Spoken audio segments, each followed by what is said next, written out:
Champions League teams get 40 weeks to build their system. National teams get 10 days. And you wonder why World Cup football looks nothing like a UCL knockout night.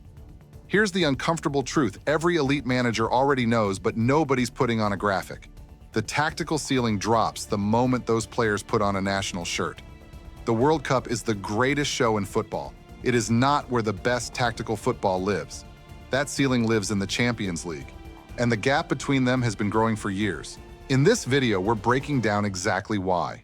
The structural prep gap, what it does to elite players, what actually wins World Cups, and which team at 2026 is the closest to closing it. And there's one team at this tournament quietly trying to close that gap. And by the time we get there, you'll understand why what they're doing is more radical than anyone's giving them credit for. Before we go, if this kind of breakdown is your thing, hit like. You'll want to find this one when June hits. Subscribe if you don't want to miss the full World Cup tactical series we're running between now and the tournament. Share this with the friend who watches football every 4 years and thinks the World Cup is the peak of the sport. Bless them. They need this. Drop a comment. We've got a hard question for you in each section. Stick around for those. Let's go. A Champions League winning squad might spend 40 weeks a year drilling positional structures together. Press triggers, pressing traps, rotations in tight spaces, build-up patterns from the goalkeeper under a high press, thousands of reps. They don't think about it anymore. It's automatic. It's baked in. A national team gets roughly 10 days before a tournament. 10 days. To explain to players who've spent 40 weeks running completely different systems, different clubs, different leagues, different managers. Right, here's how we press now. It's like asking a group of elite chefs, each trained in a different cuisine, to produce a 5-star tasting menu after a long weekend. Gordon Ramsay couldn't save that kitchen. This isn't a criticism of international managers. Most of them are elite coaches. It's structural.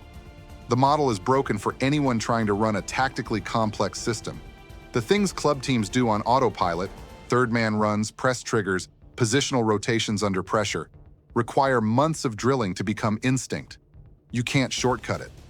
So what do managers do? They simplify. Clear shape, defined roles, low-risk buildup, rational. But it's also why you're watching fundamentally different football at a World Cup than you are on a UCL knockout night. The tactical ceiling drops the moment those players put on a national shirt.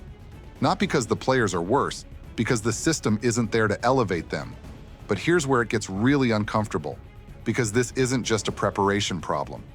The best players in the world actually perform differently at the World Cup. And I'm not talking about nerves. 2 names, Jude Bellingham and Vinicius Jr. at club level, the finished product.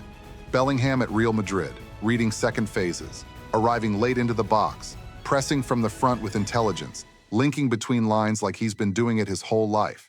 Because at Madrid, he has been doing it his whole life. That system, those movements, those triggers, automatic. Put him in an England shirt with 10 days of preparation and he's still a world-class athlete, still dangerous, still technically elite. But that version of Bellingham who looks like he can anticipate the game 3 moves ahead, he's quieter with England. Because the system that creates that space for him, the positional structure that tells him exactly when to make that run, isn't there. He has to think about it. And thinking costs half a second. Half a second at this level is everything. Same with Vinicius. At Madrid, devastating. Not just pace, but timing. The timing is a product of thousands of reps with Modric, Valverde, Tchouaméni, players who know the exact moment to release him. With Brazil, he's improvising. And improvisation against a disciplined mid-block at a World Cup is far less terrifying than a coordinated overload with pre-rehearsed movement. Here's the brutal punchline nobody wants to say out loud. The system carries the player at club level. The player has to carry the system at international level. That inversion, that one sentence, explains most of what you've watched at every World Cup for the last decade. It's not a failure of character. It's the structural reality of tactical complexity meeting a 10-day prep window. Remember what I said at the top, 40 weeks versus 10 days? Here's what the smartest managers in the world have figured out. You don't fight that gap. You build for it. And before I show you what that actually looks like, can international football ever close the tactical gap on club football? Or is the structure just fundamentally broken? Drop your answer below, because what I'm about to show you is going to complicate yours. You run the most tournament-proof system, not the most sophisticated one. Mid-block, disciplined defensive shape, fast transition, set-piece efficiency. That is the template. And the evidence is overwhelming. Spain 2010, the deepest positional build-up system in international football history, but simplified from Club Barca. The press was less aggressive, the positional play flatter. Guardiola's system with the volume turned down. They still won it. France 2018. Deschamps was criticized for being too conservative, too direct, not beautiful. He won the World Cup because he built around what Mbappe and Pogba could do in transition with minimal preparation time, not what they might theoretically do after 6 months of preseason drilling. Argentina 2022. Scaloni built a mid-block around Messi and trusted that 2 or 3 transitions a game would be enough. Set pieces delivered the rest, pragmatic to a fault, and it worked. The teams that try to play UCL football at a World Cup, they collapse. Brazil 2014, at home with a golden generation, fell apart because Scolari asked players to run a positional system they hadn't had time to internalize under tournament pressure. The structure held until it didn't. Then it really didn't. This is not a coincidence. The tactical ceiling is lower at the World Cup by design.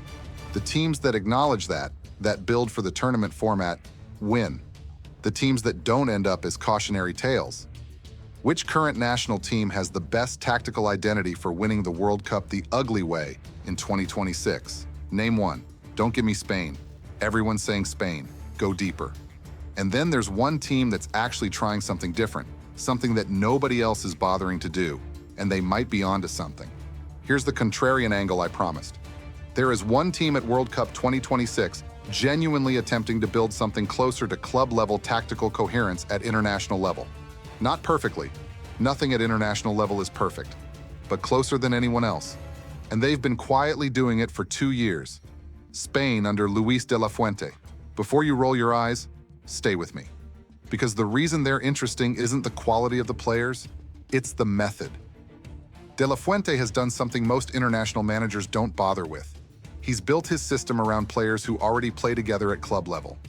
The Barcelona core, Pedri, Gavi, Lamine Yamal, Cubarsí, have spent years running positional play together under Flick. When those players step into the Spain camp, they don't need 10 days to learn the language. They already speak it. The camp integrations are longer. The shape is deliberately carried over from club football. There's a recognizable positional structure, the overloads, the rotational pressing, the third-man combinations that actually resembles what you'd see in a UCL semifinal. Not a perfect replica, but closer than almost anyone else. They won Euro 2024 playing like that. It wasn't accidental, but here's the caveat, and this is important. Even Spain are a simplified version of their club selves. The press is less coordinated. The build-up has more long balls than Flick's Barca would ever sanction. The tactical complexity drops under tournament pressure, every time, because 10 days is still 10 days. So yes, Spain are the team closest to closing the gap. But closest still means the gap is there, because it's always there, because the structure of international football demands it. Let me plant the flag one more time. 40 weeks builds a Champions League winner. 10 days builds a World Cup winner. And those are 2 fundamentally different jobs. The teams that win World Cups don't beat the system. They work within it. They simplify, they adapt, they accept the ceiling. And the coaches who pretend that ceiling doesn't exist end up on the wrong side of a scoreline everyone saw coming. The World Cup is the greatest show in football. It is not the greatest tactical football. And any analysis that pretends otherwise is lying to you. Now, I want to hear from you. Give me one national team manager you actually trust to out-tactically analyze Ancelotti or Guardiola in a knockout game. Don't give me a diplomatic answer. Don't say, well, it's hard to compare. Name someone. Here's what we're covering next in the World Cup Tactical Series. And you're picking the next video. Tell me which of these you want most. Which dark horse has the best tactical identity going into 2026? Is Spain the most complete team at the World Cup, or just the most hyped? Why does Brazil keep hiring the wrong managers? Which UCL 2025-26 tactic will we actually see at the World Cup? Most liked reply, that's the next video. I mean it. If this is the kind of tactical breakdown you want every week as we get closer to June, hit subscribe and turn the bell on. We're doing the full World Cup Tactical Series. Welcome to Football Feed. Talk soon.